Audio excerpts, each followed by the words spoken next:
Hello students, आइए आज primary विद्यालय और मॉडल विद्यालय इसका अध्ययन करते हैं। क्लास 10th की राजू प्रकाशन की बुक से है। इसके पहले मैं 5 पार्ट बना चुका। अगर आप वो नहीं देखें वीडियो तो प्लेलिस्ट में जाइए, क्लास 10th राजू प्रकाशन, उसमें देख लीजिए। तो चलिए देखते हैं प्राइमरी विद्यालय क्या। प्राइमरी विद्यालय माना होता है प्राथमिक सहायक क्रिया, विद्यालय में तो हेल्पिंग वर्ब। तो बी हैव डू, इसमें स्पेशली 3 प्रकार की क्रिया आती है। बी हैव डू, बी का मतलब क्या होता है? बी मीन्स होना। होना का मतलब is am are was were been, ठीक है, ये इसमें आते हैं। बी का मतलब होना, तो इज एम आर मीन्स भी होना। हैव मतलब हैव हैज हैड, ये तीनों आएगा। डू का मतलब डू डज डिड, ये तीनों आएगा। चलिए देखते हैं इसके बारे में डिटेल। जब किसी वाक्य में एक से अधिक क्रियाएं होती हैं तो उनमें एक मेन वर्ब तथा अन्य एक्जालरी अथवा हेल्पिंग वर्ब होती हैं। निम्नलिखित वाक्यों को ध्यानपूर्वक देखें। इटैलिक शब्द यानी तिरछे छपे शब्द एक्जालरी वर्ब हैं। इन वाक्यों को आप पढ़ डालिए। इसमें जो भी तिरछे छपे हैं तो वो एक्जालरी मानी हेल्पिंग वर्ब हैं। जैसे सीख साथे देखिए, इज हेल्पिंग वर्ब है, युग साथे है, मे है, बिल है, हैज बीन, ये सभी हेल्पिंग वर्ब। नियम देखते हैं। वर्ब बी का मतलब होता है is am are was were, इसी को बी कहते हैं, ठीक है। बी बेस फॉर्म है, बी का सारांश होता है इज एम आर, ठीक है, होना। और सेकंड फॉर्म होता है वाज वर, और थर्ड फॉर्म बीन होता है। तो बी का मतलब is am are was were it is. Have का मतलब हैव हैज हैड। डू का मतलब डू डज डिड। जब मुख्य क्रिया के साथ प्रयोग होकर टेंस यानी पैसिव फॉर्म, क्वेश्चन या निगेटिव का निर्माण करते तब एक्जालरी वर्ब कहलाते हैं। मतलब कह रहे हैं कि बी हैव डू, ये जो है क्रियाएं, जब इनके साथ मेन वर्ब आ जाता है तो इनका नाम हो जाता है हेल्पिंग वर्ब, ठीक है। मेन वर्ब आ जाता है तो टेंस बनाएंगे, पैसिव फॉर्म बनाएंगे, क्वेश्चन या निगेटिव यानी प्रश्नवाचक वाक्य, नकारात्मक वाक्य बनाएंगे, तो इनको हम हेल्पिंग वर्ब कहते हैं। बी का प्रयोग देखिए, अब इनका यूज़ देख लेते हैं। जैसे देखिए, I am reading a book, मैं एक किताब पढ़ रहा हूँ, तो आई एम देखिए इसमें हेल्पिंग वर्ब है क्योंकि इसके साथ मेन वर्ब आया है। इस तरह से आगे भी वाक्य है। She is punished by her mother, उसे अपनी माँ के द्वारा दंडित किया जाता है। तो इसमें इज के एक साथ या वर्ब की थर्ड फॉर्म लगा पनिश्ड, और ये पैसिव वॉइस में है, तो अगर इनके साथ अगर थर्ड फॉर्म लगा यानी पैसिव वॉइस है तब भी इनको हेल्पिंग वर्ब कहा जाता है। You are to write your name at the top of the sheet, तुम्हें अपने सीट के टॉप पर जो है अपने मतलब जो भी सॉर्डी है उसके एकदम ऊपर जो है अपना नाम जो है लिखना। तो अब इसमें क्या है, दूसरा है he says that you are to go to your house at once, तुम्हें तुरंत, वह कहता है कि तुम्हें तुरंत अपने घर जाना है। ऊपर एक दोनों वाक्य में आर का प्रयोग आदेश निर्देशित करने के लिए हुआ है, मतलब ये थोड़ा आदेश दिया जा रहा है। इसमें देखिए आर के साथ टू प्लस फर्स्ट फॉर्म आया, इन्फिनिटिव आया, तो ये चीज़ बताया गया है। इसके पहले देखिए हेल्पिंग वर्ब के रूप में आती हैं एक्टिव और पैसिव वॉइस में, और इन्फिनिटिव के साथ भी ये आती हैं क्रियाएं, ये बताया गया। योजना बनाने के लिए भी इनका प्रयोग होता है। योजना का मतलब the show is to start at 7 PM। Show जो है, जो कोई तमाशा होता है, शो होता है, दर्शन होता है, वो करें कि शाम को 7 बजे शुरू होना है, तो इसमें भी योजना बताई जा रही है 7 बजे शुरू। बी अबाउट प्लस इन्फिनिटिव का प्रयोग करने के लिए भी, बी का मतलब is am are was were के साथ अबाउट प्लस इन्फिनिटिव भी होता है। जैसे he is about to go, वह जाने वाला, तो इसमें देखिए बी का मतलब इज एम आर, अबाउट के साथ देखिए टू प्लस फर्स्ट फॉर्म है infinitive. She is about to come, वह आने वाली है, इसलिए अबाउट टू के पहले भी is am are was were होता है प्रयोग। अगला देखिए हैव का प्रयोग देखते हैं। हैव हैज हैड का प्रयोग परफेक्ट टेंस के लिए होता है। तो अब इतना जानते हैं आप, हैव हैज हैड के साथ थर्ड फॉर्म लगता है परफेक्ट टेंस होता है। टेंस पे आप पढ़े हैं, हैज साथ है, he has written a letter, I have been working, ये परफेक्ट कंटिन्यूअस है। तो Mohan had done his work, ये पास्ट परफेक्ट है। They will have gone, future perfect है। हैड टू का प्रयोग भी देख लेते हैं। हैड टू का प्रयोग निम्नलिखित अर्थों में किया जाता है। I had to go there by 6 o'clock, मुझे वहाँ 6 बजे तक जाना है, जाना पड़ा, आई हैड टू गो। तो मजबूरी प्रकट करने के लिए भी had to plus first form लेकर। He had to complete work himself, उसे काम स्वयं पूरा करना पड़ा। चौथा है, इसी प्रकार हैव टू और हैज़ टू का भी प्रयोग होता है। जैसे he has to be there by 10 o'clock, उसे वहाँ 10 बजे तक होना है, यानी कि होकर आना है, यानी जाना है। You have to be there by 9 o'clock, तुम्हें वहाँ 9 बजे तक होके आना है, यानी कि जाना है, ठीक। तो इस तरह से हैज़ टू के बी या हैव टू बी इसका भी प्रयोग होता है।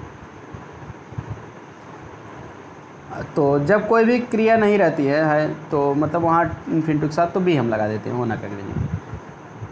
अलग से मेन वर्ब नहीं रहती है तो। द एक्जालरी डू डज डीड का प्रयोग निगेटिव तथा फार्म तथा इंट्रोगेटिव बनाने के लिए किया जाता है। तो निगेटिव इंट्रोगेटिव बनाने के लिए डू डज डीड का प्रयोग किया जाता है। उदाहरण देख लेते हैं। He does not go to school, negative वाक्य बनाने के लिए डज नॉट लगा नहीं के लिए। यू डू नॉट प्ले, यहाँ की डू यू नो हिम, देखिए यहाँ प्रश्नवाचक बनाने के लिए डू लग गया, क्या तुम उसे जानते हो, do you know him. Does she live here, did he come here. ये सभी वाक्य सिंपल हैं, आप पता सरल हैं, आप खुद जानते हैं। बी हैव और डू का अन्य प्रयोग देख लेते हैं। ठीक है, अब तक तो सहायक रूप में देख रहे हैं, अब अन्य प्रयोग भी देख ले रहे हैं। अन्य प्रयोग का मतलब इनको मेन वर्ब के रूप में या लिंकिंग वर्ब के रूप में भी हम देखते हैं। बी हैव डू जब मुख्य क्रिया की सहायतार्थ प्रयोग किया जाता है, सहायतार्थ मतलब सहायता के लिए करने के लिए, मुख्य क्रिया की सहायतार्थ प्रयोग किए जाते हैं, तो इन्हें एक्जाली वर्ब कहा जाता है। यानी मुख्य क्रिया के साथ ये टेंस बनाने में जब सहायता करती हैं तो इनको हम हेल्पिंग वर्ब कहते हैं, एक्जाली वर्ब जिसको कहते हैं। किंतु यह बिना मुख्य क्रिया के भी प्रयोग किए जाते हैं, ऐसी स्थिति में इन्हें ऑर्डिनरी वर्ब कहते हैं। यानी कि जब इनके साथ अलग से मेन वर्ब नहीं आता है तो इनको ऑर्डिनरी वर्ब कहते हैं। ऑर्डिनरी वर्ब माने होता है साधारण क्रिया, तो आप चाहे साधारण क्रिया का हो, चाहे मुख्य क्रिया का हो, चाहे लिंकिंग वर्ब का हो, सब एक ही चीज़ है।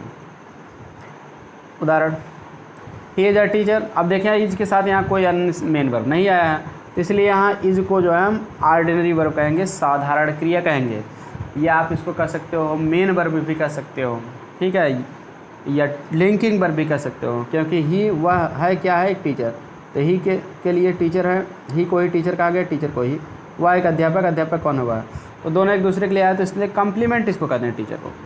तो लिंकिंग वर्ब इसको कहेंगे, इसको लिंकिंग वर्ब या ऑर्डिनरी वर्ब किसे कहते हैं, लिंकिंग वर्ब, या जब वाक्य की जब कोई क्रिया वाक्य के सब्जेक्ट को उसके कम्प्लीमेंट से जोड़ती है उसको लिंकिंग वर्ब कहते हैं, संयोजक क्रिया या ऑर्डिनरी वर्ब। इसमें सभी देखिए कहीं भी किसी भी वर्ग के आर के साथ है, हैव के साथ अलग से मेन वर्ब नहीं आया है, ठीक है, तो इसलिए ये सभी क्या है, ऑर्डिनरी वर्ब हैं। आगे देखते हैं। इन वाक्यों में जब आर हैज़ टू डज क्रिया एक्जालरी की श्रेणी में नहीं आती है, ये ऑर्डिनरी वर्ब है। एक्जालरी यानी कि सहायक क्रिया नहीं है क्योंकि इनके साथ मेन वर्ब नहीं है। ऑर्डिनरी वर्ब हैं जिन्हें लिंकिंग वर्ब भी कहा जाता है, तो बताया ना संयोजक क्रिया है क्योंकि ये सब्जेक्ट को कम्प्लीमेंट से जोड़ती हैं केवल, ठीक है, सब्जेक्ट को उसके कम्प्लीमेंट से या ऑब्जेक्ट से जोड़ देती हैं, अलग से नहीं कोई सहायक क्रिया आती इनके साथ। एक्जालरी के भी उदाहरण देखें, सहायक क्रिया के रूप में भी इनका प्रयोग होता है, उनका भी उदाहरण देख लें। एक साथ देखिए आईएनजी आ गया है, रनिंग मेन वर्ब के आईएनजी फॉर्म, तो सहायक क्रिया हो गई। यहाँ सभी वर्ब के साथ डू डज हैड साथ देखिए थर्ड फॉर्म या फर्स्ट फॉर्म जिसके साथ जो भी लगता आया है, तो ऐसी दशा में इनको हम सहायक क्रिया कहते हैं। अब देखिए हैव के कुछ विशिष्ट प्रयोग देख लीजिए। विशिष्ट माने कुछ खास प्रयोग होता है हैव का प्रयोग, तो ये तो चुका है चुकी है के लिए, ठीक है, पास या रखने के लिए होता ही है, कुछ और भी होता है प्रयोग, तो देख ही लेते हैं कहाँ कहाँ इसका प्रयोग हो सकता है।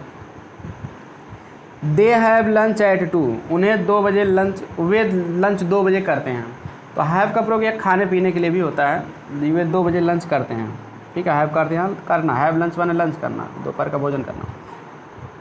She does not want to have coffee, वह कॉफ़ी नहीं पीना चाहते, तो यहाँ हैव का अर्थ पीने के लिए लगा है, खाने पीने के लिए भी हैव का प्रयोग होता है। They are having a party a date after tomorrow, वे परसों एक पार्टी कर रहे हैं, तो यहाँ पार्टी करने के लिए भी हैविंग का प्रयोग करता है, हैव का आईएनजी फॉर्म हैविंग हो गया, यहाँ मेन वर्ब के रूप में हैव है। सी इज हैविंग अ बाथ, इसका अर्थ होगा वह स्नान कर रहे हैं, तो स्नान करने के लिए भी हैविंग बाथ लगता है। टेक का प्रयोग तो होता ही है, खाने पीने के लिए, स्नान करने के लिए भी हैव का भी प्रयोग, मॉडर्न समय में ज़्यादा करके हैव का प्रयोग होता है। अब देखिए खाने पीने के लिए इट का प्रयोग भी होता है, खाने के लिए टेक का प्रयोग भी होता है, लेकिन हैव का प्रयोग भी होता है, हैव सबसे ज़्यादा मॉडर्न प्रयोग है। अगला देखिए I have no trouble with this scooter, मुझे इस स्कूटर से कोई परेशानी नहीं है, तो यहाँ कोई परेशानी बताने की, आनंद बनाने की भी बात आती है, तब भी हैव का प्रयोग होता है। They had a nice holiday स्टडे, उन्होंने, उनके पास कल एक अच्छी छुट्टी थी, मतलब उन्होंने कल छुट्टी का बढ़िया आनंद उठाया, उसी को नाइस हॉलीडे का, तो आनंद उठाने के लिए भी हैड का प्रयोग होता है। My mother is having many people to dinner at night, my mother is having many people to dinner at night, मेरी माँ जो है रात को डिनर के लिए कई लोगों को आमंत्रित कर रहे हैं, तो यहाँ हैव का प्रयोग जो है आमंत्रित कर रही है, यानी कई लोगों को डिनर करा रही हैं, तो इस तरह से हैव का प्रयोग भी होता है, ठीक है। अब देखिए यहाँ कुछ एक्सरसाइज दिया है, आप एक्सरसाइज को समझ सकते हैं, इसमें क्या करना है।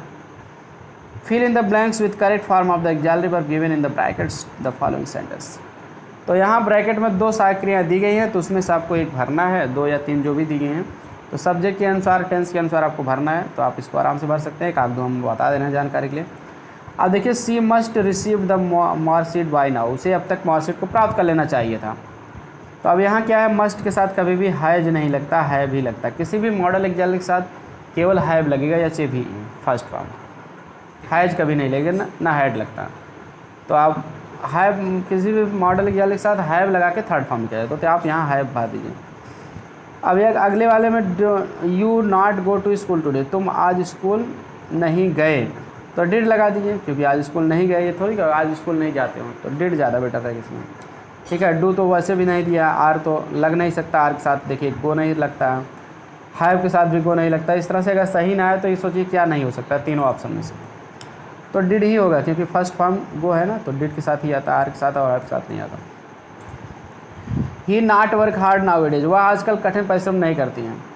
अब देखिए ही के साथ ना वर्क हार्ड फर्स्ट फॉर्म है, तो डज के साथ ही फर्स्ट फॉर्म लगता है, इतना जान लीजिए। इज के साथ लगता नहीं है, हैज के साथ लगता नहीं है। इस तरह से आपको समझ के इसको पूरा जो है आप हल कर सकते हैं। कोई भी समस्या हो तो आप पूछ सकते हैं, इसको वीडियो को पास करके आप सोच सकते हो। ठीक है, सभी कुछ हल कर सकते हैं। एक्सरसाइज नंबर 2, इसमें भी देखिए एक जालरी वर्ब दिया है, कह रहा है कि fill in the blanks with the correct form of the verb example verbs given in the brackets in the following sentence. Bracket में दिया गया उसको सही रूप में आपको वर्ब एग्जाम्पल वर्ब के रूप में करेक्ट रूप में लगाना है। तो when I enter the room, जब मैं कमरे में प्रवेश किया, द टीचर स्टार्टेड टीचिंग, तब अध्यापक पढ़ाना शुरू कर दिए थे। तो इसमें जानते क्या होगा, हैव का सही फॉर्म हैड हो जाएगा, क्योंकि वैसे भी दो कार्य रहते थे, एक पास्ट इंडेफिनिट है तो एक जो है पास्ट परफेक्ट में होता है। कमरे में प्रवेश किया, ये काम पहले हुआ, ठीक है, तो अध्यापक पढ़ाना शुरू किए, उसके बाद शुरू किए, तो बाद वाला पास्ट इंडेफिनिट लिखा जाता तो हैड हो जाएगा। इस तरह से आपको टेंस का प्रयोग करके करना है।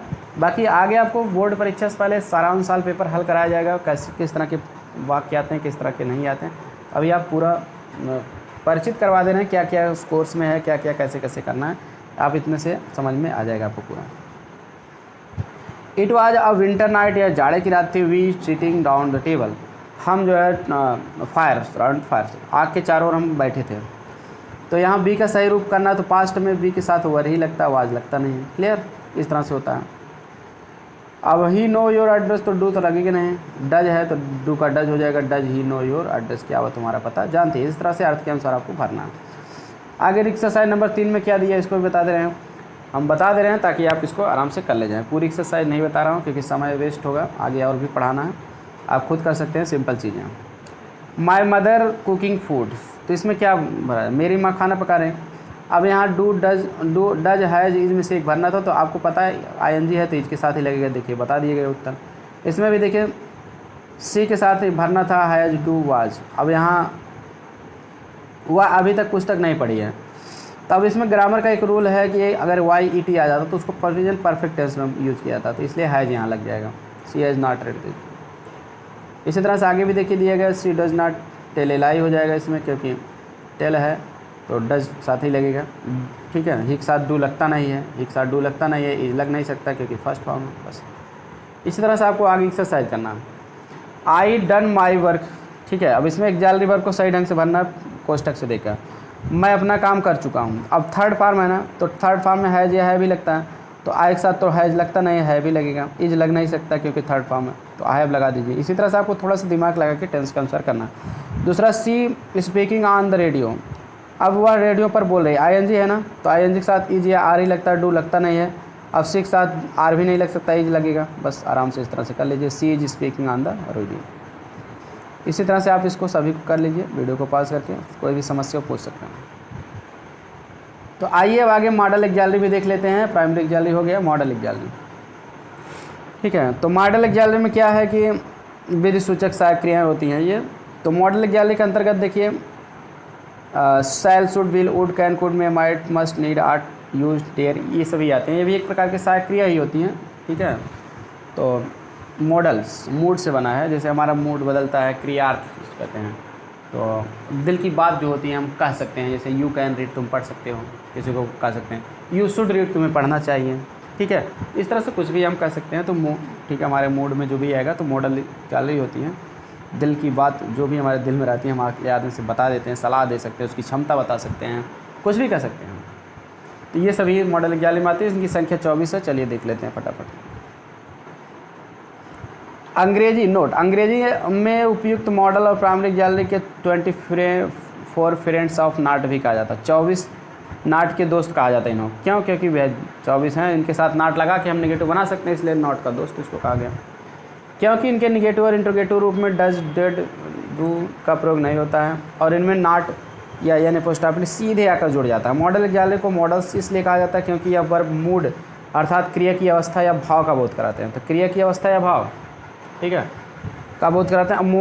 मूड का ही दूसरा नाम है, चूँकि यह मूड को व्यक्त करने के लिए करते हैं, इसलिए इसे मॉडल कहा जाता है। बताया ना कि हमारे मूड जो भी है, ठीक है, बदल गया तो उसी हिसाब से हम अगले आदमी को बोलते हैं, कहते हैं, सलाह देते हैं, उसकी क्षमता बताते हैं, कुछ ना कुछ जो भी करते हैं। तो मूड से मोड बना है, मोड से मॉडल बना है।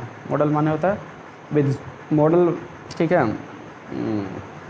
एग्जाम्पल माने होता है विधि सूचक सहायक क्रिया या रूपात्मक क्रिया भी इसको कहते हैं। इन्हें निम्नलिखित दो श्रेणियों में विभाजित किया गया। मतलब एक जालरी जो है दो प्रकार के होते हैं सहायक क्रिया, एक प्राइमरी एक जाल, एक मॉडल एक जाल। तो प्राइमरी जाल का अध्ययन आप पीछे कर चुके हैं, ठीक है। इसमें जय, मार, was, were, have, has, has, do, does, डी रहता। अब मॉडल एक जाल का अध्ययन आपको करना है, यानी कि इसके पहले स्लाइड में हम ये जो है 5वां चैप्टर है, चौथे चैप्टर में आपको बता चुके हैं, इसी वीडियो में दोनों एक साथ हम कवर करा रहे हैं। अब देखिए, पहले आपको मॉडल एग्जाम्पल जो भी हैं shall, should, will, would, may, might, can, could, must, need, ये सभी पढ़ना है। तो सेल और शुड का प्रयोग बता देना। देखिए, फ्यूचर इंडेफिनिट टेंस या सिंपल फ्यूचर, जिसको कहते हैं फ्यूचर इंडेफिनिट, को सिंपल फ्यूचर भी कहते हैं। इसमें सेल का प्रयोग जान ही रहे, आई भी के साथ होता है और सेल का पास्ट टेंस शुड है, ठीक। देखिए, आई सेल गो टू पार्क, मैं पार्क में जाऊंगा, ठीक है। वी सेल प्ले, हाँ कि हम हॉकी खेलेंगे। तो इस तरह से एक दो वाक्य बता रहे हैं मेन, आप बाकी खुद पढ़ सकते हो। सेल का प्रयोग आई या वी के साथ होता है, इतना पता है, ठीक है। इसके अलावा सेल का प्रयोग आई वी के अलावा और भी सब्जेक्ट के साथ हो सकता है, लेकिन तब कब होगा?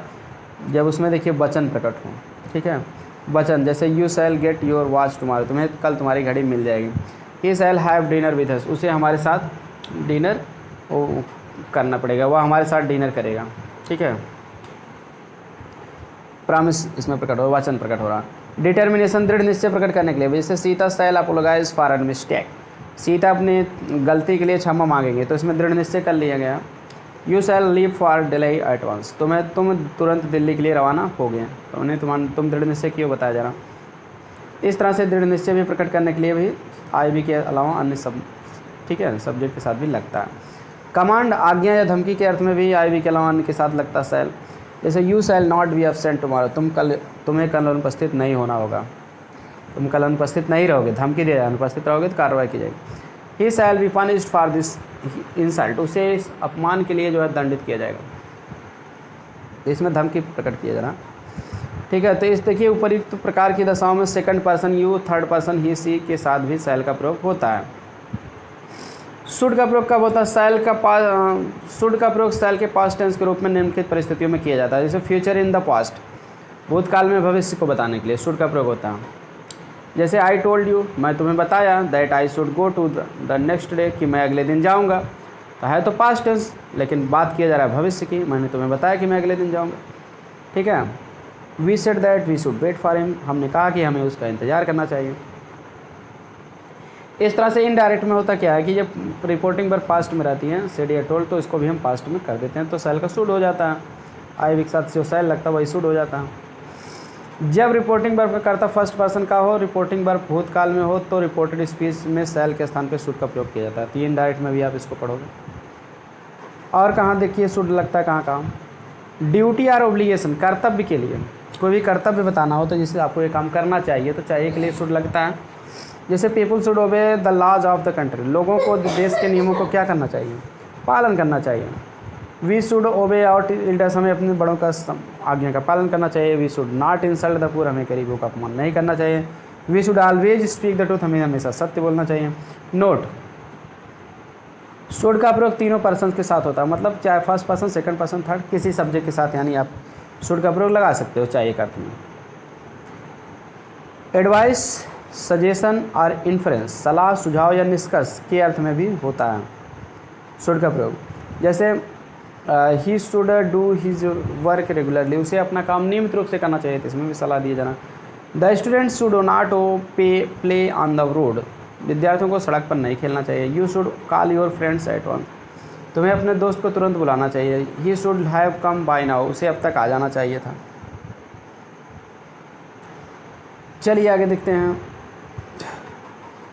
अब देखिए use of will and would, will और वुड का प्रयोग कहाँ होता है? तो विल का प्रयोग देखिए निम्नलिखित प्रकार से होता है। सिंपल फ्यूचर यानी फ्यूचर इंडेफिनिट टेंस में आई वी के अलावा अन्य सभी के साथ विल लगता है। जैसे Rama will cook food, Ram cook food, भोजन पकाएगा। You will write a letter, तुम लेटर लिखोगे, ठीक है। दे विल प्ले फुटबॉल, वे फुटबॉल खेलेंगे। और भी यानी कि आई वी के अलावा सबके साथ तो विल लगता है, लेकिन आई वी के साथ भी विल लगता है। कब लगता है देख लेते हैं। प्रॉमिस वचन या सहमति दर्शाने के लिए।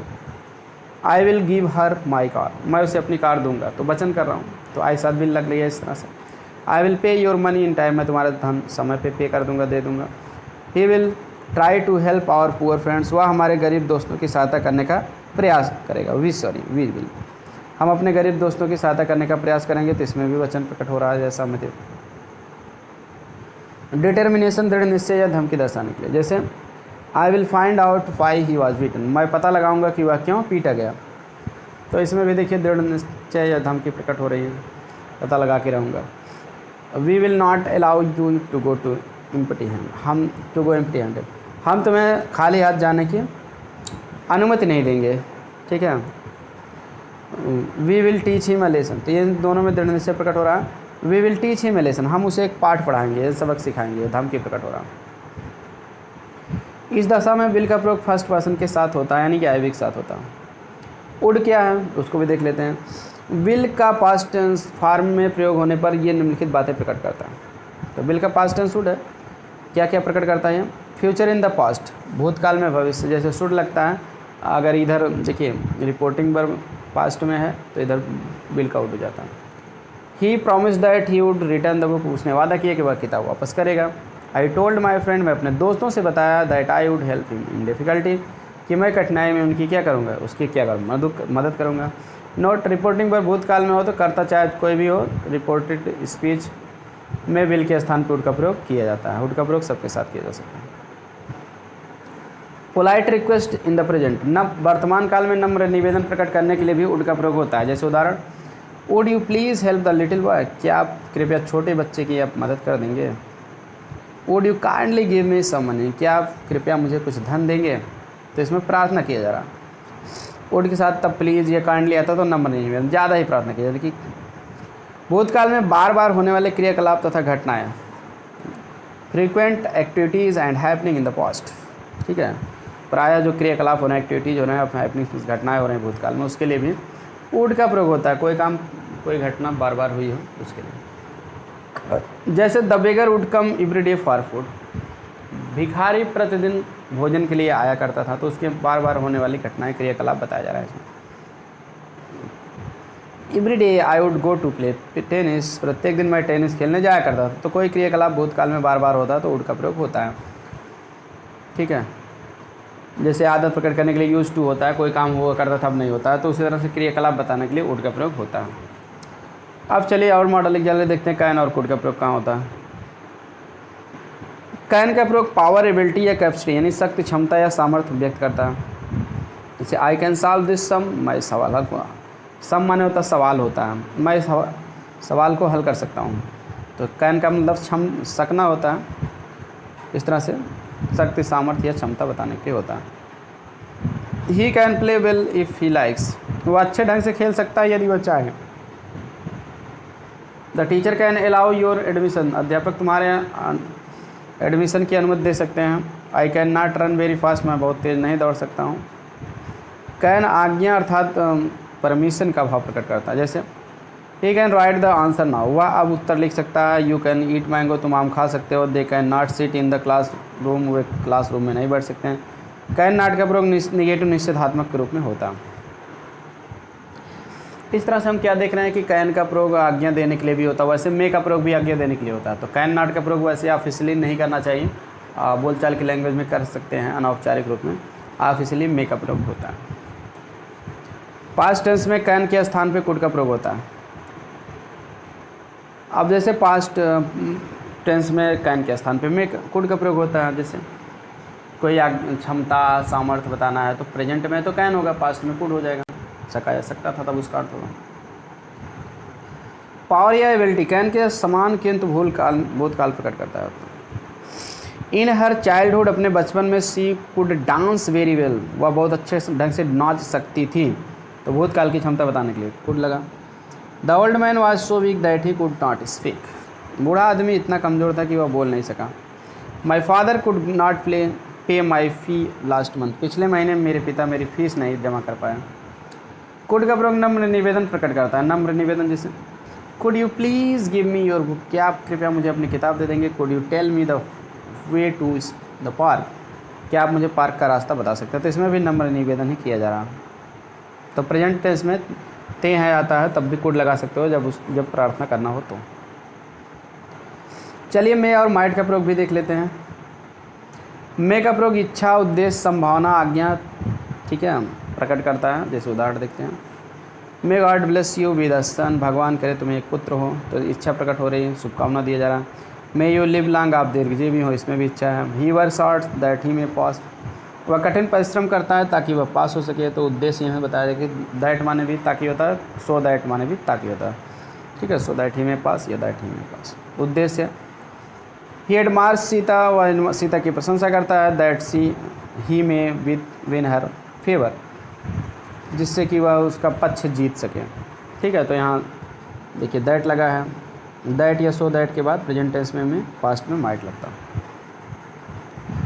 हरी मेर कम टुडे, हरी आज आ सकता है, तो यहाँ संभावना बताया जा रही है। इट मे रेन टुडे, आज बारिश हो सकती है, इसमें भी संभावना। मे आई कम इन, आज्ञा मांगा जा रहा है, क्या मैं अंदर आ सकता हूँ। You may take leave today, तुम आज छुट्टी ले सकते हो, तो इसमें भी जो है आज्ञा दिया जा रहा है। तो आज्ञा मांगने या देने के लिए भी होता है। अब यहाँ देखिए कैन वाले में पढ़े थे आप, कैन नॉट, मतलब कैन भी आज्ञा देने के लिए लगता है, लेकिन ऑफिशियली मे का प्रयोग होता है। कैन का प्रयोग अनौपचारिक लैंग्वेज में, इनफॉर्मल लैंग्वेज में होता है, मतलब बोलचाल की लैंग्वेज में। ऑफिशियली लिखित रूप में जब छुट्टी दिया जाएगा तो मे का प्रयोग होता है, कैन नॉट का प्रयोग बोलचाल के लिए होता है। यही दोनों में डिफरेंस है।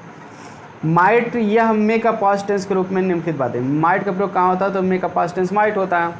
जैसे भूतकाल में किसी बात की आज्ञा या संभावना के लिए माइट लगता है। जैसे द पीपल सेड, लोगों ने कहा, that India might win the championship trophy, लोगों ने कहा कि भारत जो है चैम्पियनशिप ट्रॉफी क्या कर सकता है, जीत सकता है। तो माई फादर सेड दैट, मेरे पिता ने कहा कि I might succeed if I work hard, यदि मैं सफल हो सकता हूँ यदि मैं कठिन परिश्रम करूँ, ठीक है।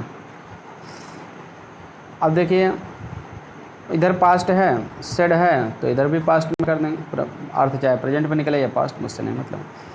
और माइट का प्रयोग कहाँ हो सकता है, माइट का प्रयोग भविष्य की संदेहात्मक संभावना व्यक्त करता है, रिमोट पॉसिबिलिटी, संदेहात्मक संभावना। जैसे लता इज़ वर्किंग हार्ड, लता कठिन परिश्रम कर रही है। सी माइट स्टैंड फर्स्ट, वह प्रथम आ सकती है। The sky is clear but it might rain, आकाश तो साफ़ है लेकिन वर्षा हो सकती है। तो इसमें संदेहात्मक संभावना, मतलब अभी तो साफ़ है लेकिन संदेह है कि आगे वर्षा हो सकती है। वह कठिन परिश्रम करे लेकिन प्रथम आ सकती है, मतलब इस तरह संदेहात्मक होती है, अर्थात दूर की कोई संभावना हो वर्तमान टेंस में, तो उसके लिए भी माइट का प्रयोग होता है, ठीक है। कि लता कठिन परिश्रम करे, वह प्रथम आ सकती है, तो मतलब आगे जो है भविष्य में वह प्रथम आ सकती है। इस तरह की बताने के लिए माइट का प्रयोग होता है।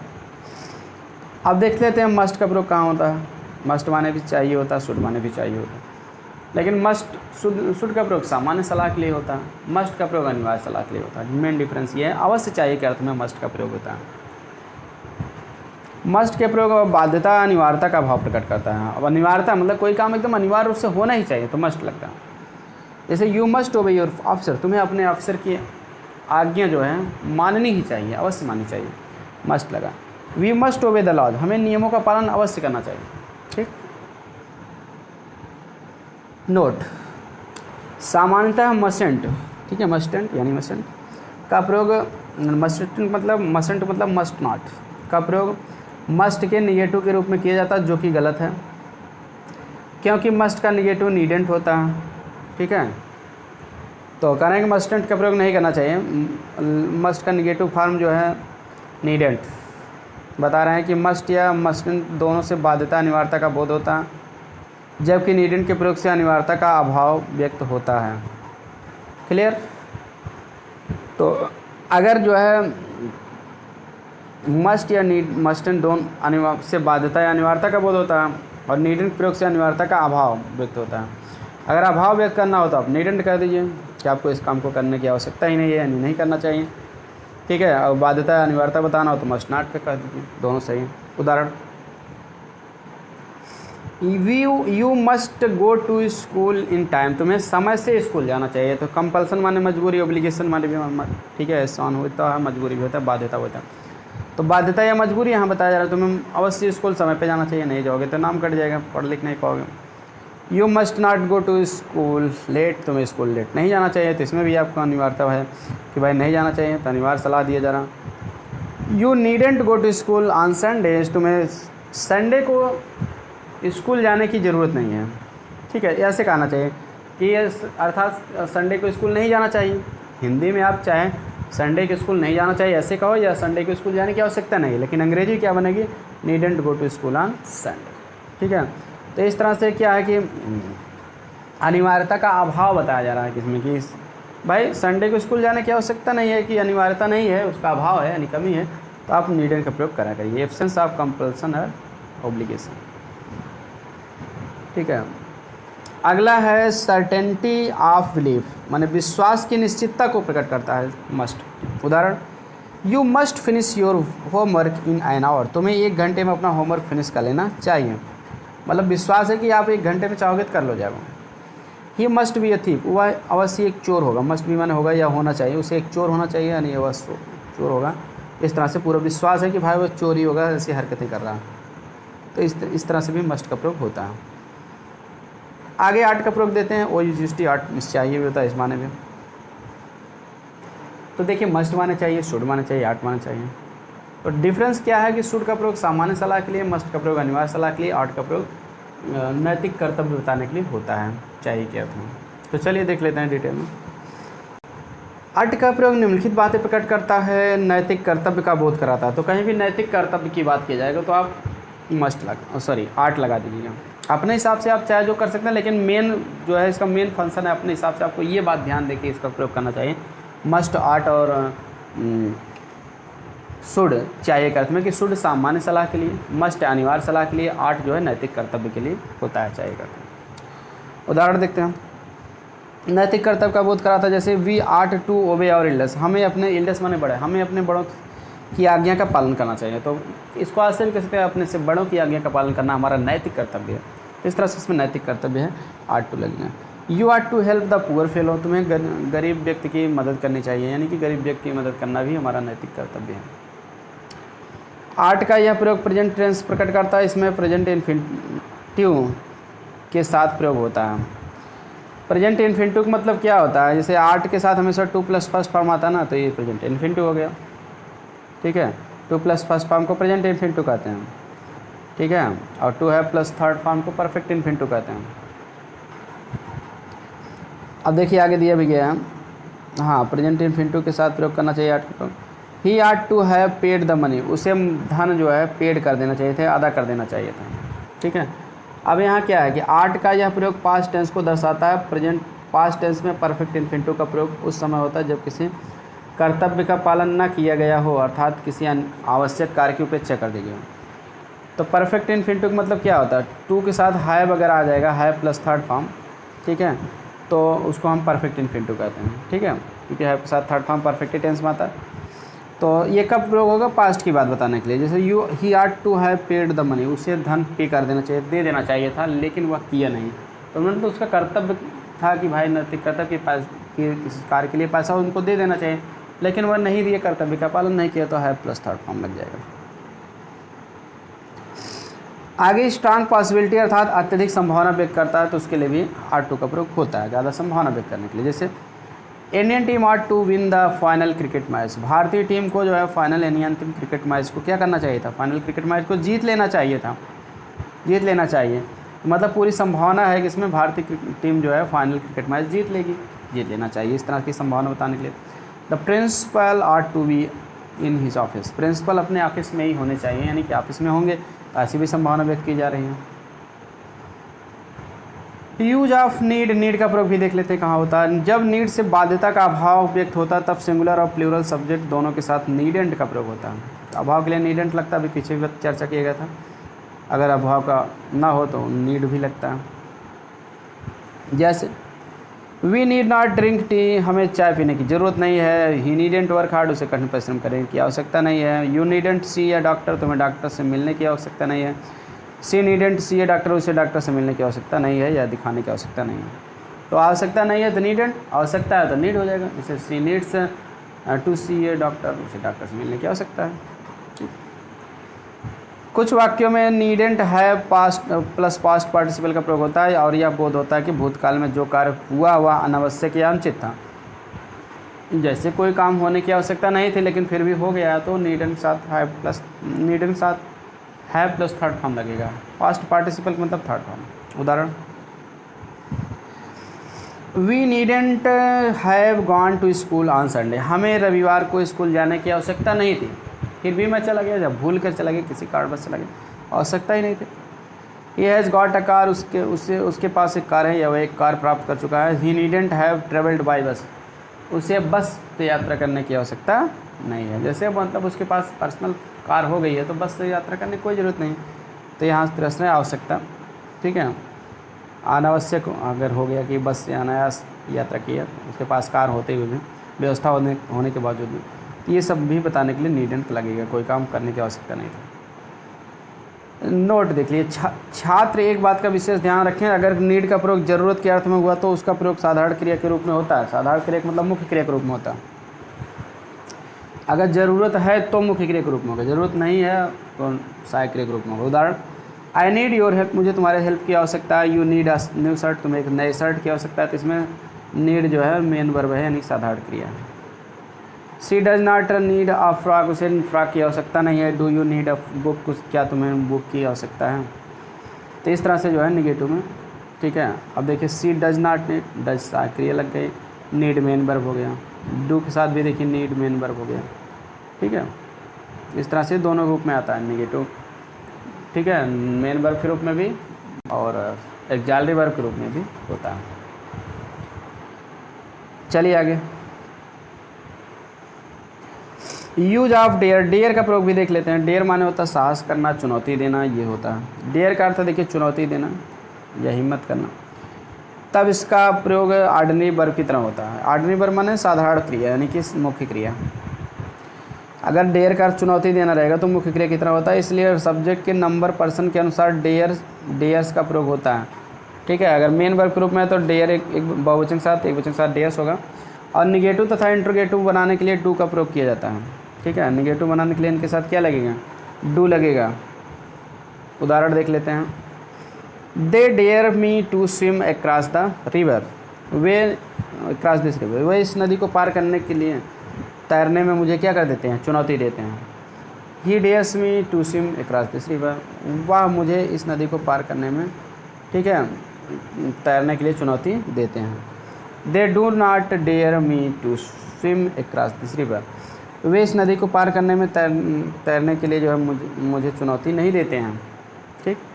ही does not dare me to swim across the river, वह मुझे तैरने के लिए जो है उस पार जाने में चुनौती नहीं देते हैं, वह नहीं देता।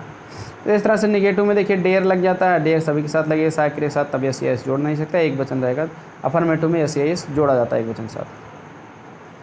आगे देखते हैं कुछ और भी। तो साधारण क्रिया के रूप में जब प्रयोग होगा तब भाई नाट नहीं है तो साधारण क्रिया में एस जुड़ेगा एक वचन के साथ, नाट है तो फर्स्ट फॉर्म रहेगा। लेकिन साधारण क्रिया के रूप में नहीं, पूरी तरह से ये एक्जाल्टी वर्ब के रूप में होगा, मॉडल एक्जाल्टी के रूप में। तब कैसे इसके साथ प्रयोग होता है उसको भी देख लेते हैं। किंतु जब देर का अर्थ हिम्मत होना, तब वाक्य की अर्थ रचना इस प्रकार होती है। तब चुनौती देना, अब हिम्मत होने वाली बात की जरा, तब जो है उसका अर्थ इस प्रकार से होता है। जैसे हिम्मत होना, तब वाक्य की रचना इस प्रकार से होती है। अफर्मेटिव कैसे होगी देखिए, आई डेयर टू चैलेंज हर, मुझे उसे चैलेंज करने का ठीक है, मेरे पास उसे चैलेंज करने की हिम्मत है।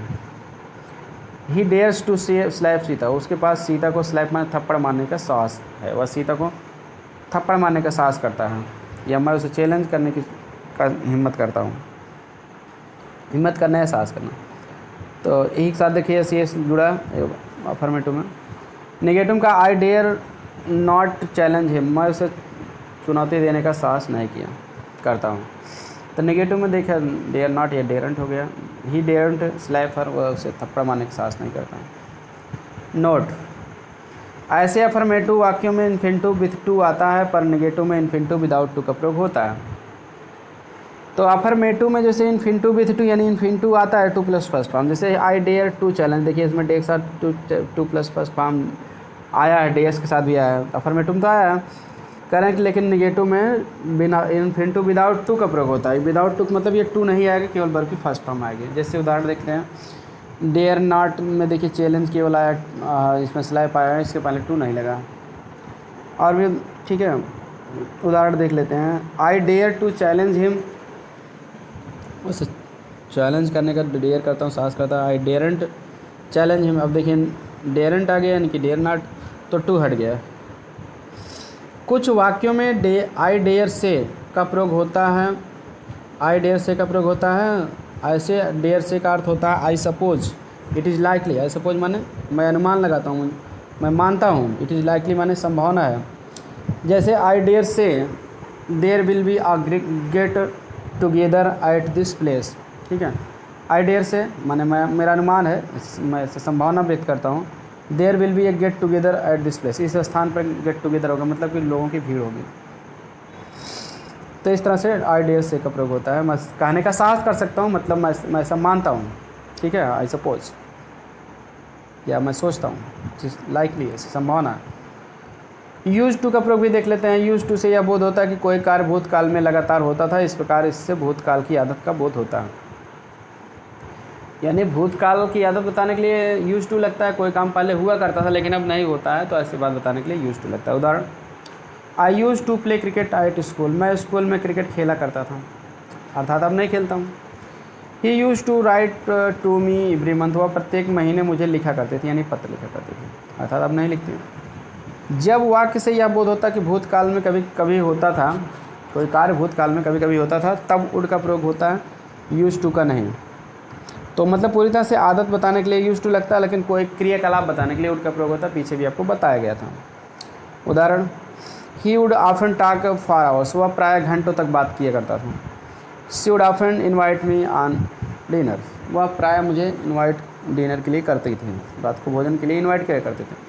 तो कोई काम अगर हुआ करता था, क्रियाकलाप बताने के लिए उड का प्रयोग होता है, नहीं तो आदत बताने के लिए यूज टू का प्रयोग होता है। यूज टू का निगेटिव और इंट्रोगेटिव इस प्रकार बनता है। तो निगेटिव इंट्रोगेटिव कैसे बनता है यूज टू को, उसको भी देख लेते हैं। He use to live in Delhi, वह दिल्ली में रहा करता था। निगेटिव बनाना, he used not to live in Delhi, use के बाद नॉट लगा दिए, टू से पहले हो गया, used not to live in Delhi, ये भी सही है, ठीक है। या यूजेंट शॉर्ट फॉर्म कर सकते हैं। अब यहाँ इंट्रोगेटिव बनाना, तो यूज्ड पहले कर दिए, used he to live in Delhi, यानी यूज्ड केवल पहले करिए, सब्जेक्ट करिए। नॉट है तो नॉट भी यूज्ड ही नॉट टू भी हो जाता, क्या हुआ दिल्ली में नहीं रहा करता था, ऐसे भी हो जाता। नॉट नहीं है तो सब्जेक्ट के बाद टू लगा दीजिए, क्योंकि देखिए यूज टू में दो पार्ट हैं, तो जैसे बिल बी वाला में दो पार्ट रहता है, तो वही नियम यहाँ भी लगेगा। एक पार्ट पहले लिखा जाता है शायद, उसके बाद सब्जेक्ट के बाद ही दूसरा पार्ट लिखा जाता है, और नॉट लगाना होता तो दूसरे पार्ट से पहले ही नॉट लगता है, ठीक है। आगे देखते हैं, he is used to drinking, last rule है अगला, सी वाला। जब यूज टू का अर्थ होता है आदि या अभ्यस्त होना, तब इसका प्रयोग इस प्रकार होता है। इसका अर्थ आदि या अभ्यस्त होना भी होता है, तब कैसे होता है देखते हैं। He is used to drinking and smoking, वह शराब पीने और सिगरेट पीने का क्या है, यूज टू माने आदि है।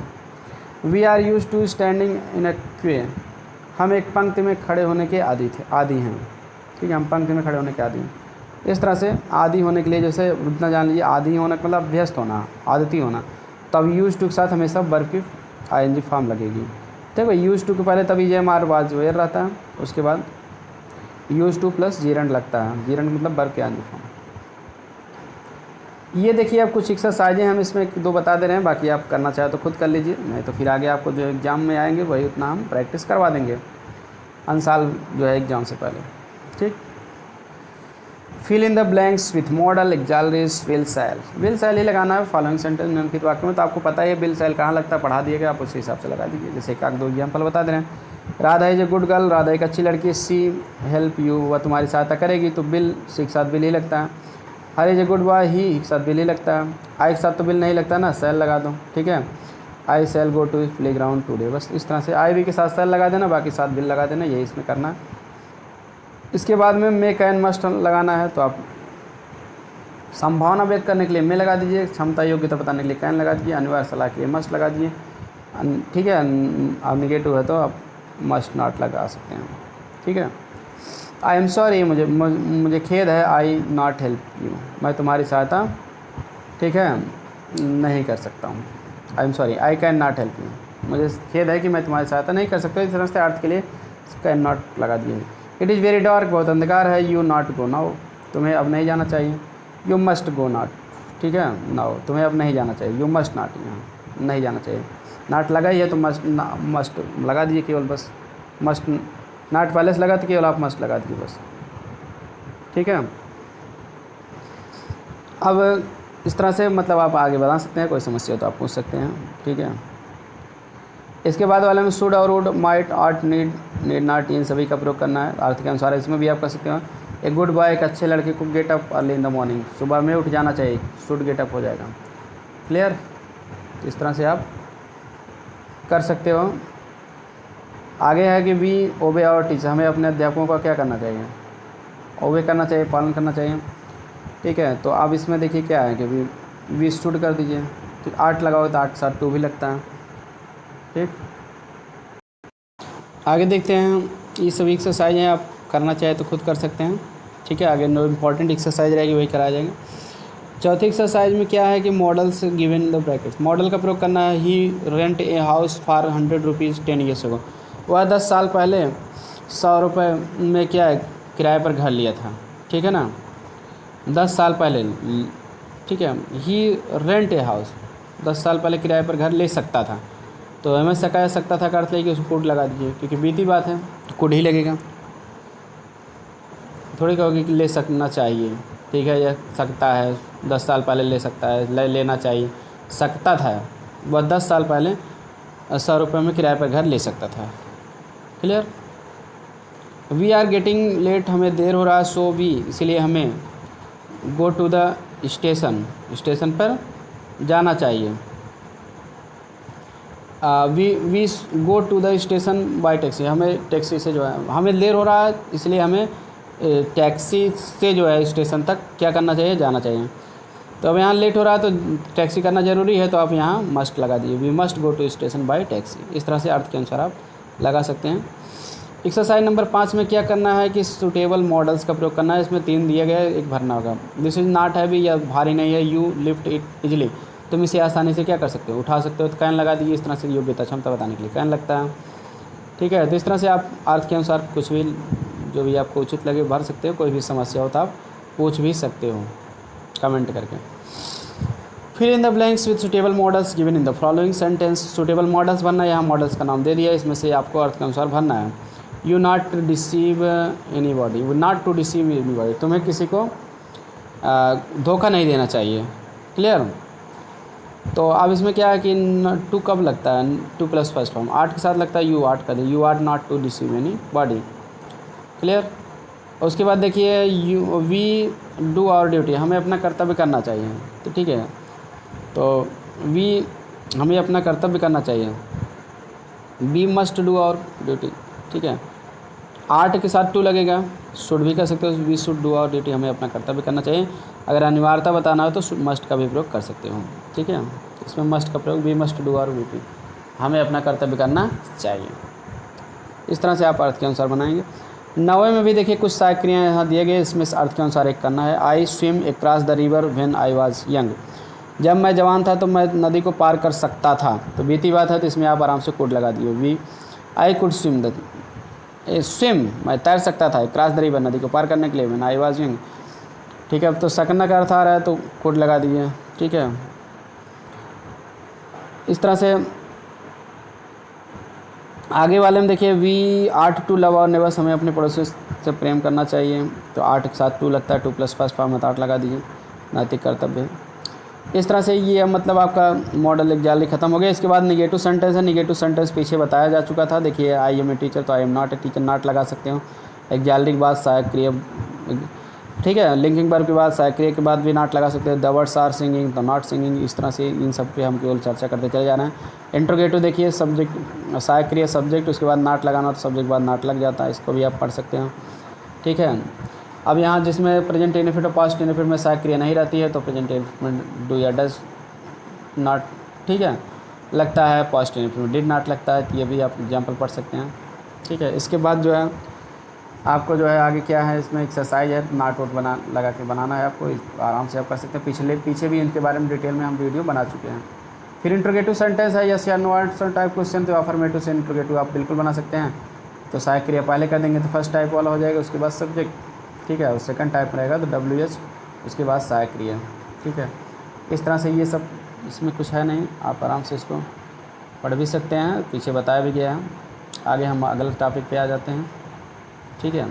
तो ये सब यही क्वेश्चन वर्ड है अफर्मेटिव से इंट्रोगेटिव बनाने के लिए दिया गया है। अब अगले वीडियो में आपको टेंस का फॉर्म एंड यूज, मतलब टेंस आप पढ़े होंगे लेकिन उसका कब कौन सा टेंस यूज़ करना चाहिए, इसका फॉर्म क्या होता है, करेक्ट यूज, ठीक है, क्योंकि इससे परीक्षा में ज़रूर क्वेश्चन आ जाते हैं, ठीक है। करेक्ट टेंस, जो correct form of the verb भरने के लिए आता है तो टेंस के मिस्टेक से आ जाता है, तो इसलिए इसको पढ़ाया जाएगा। आज की वीडियो में इतना ही। वीडियो पसंद आए तो लाइक, सब्सक्राइब, शेयर करें। मिलते हैं नेक्स्ट वीडियो में। Thanks for watching video.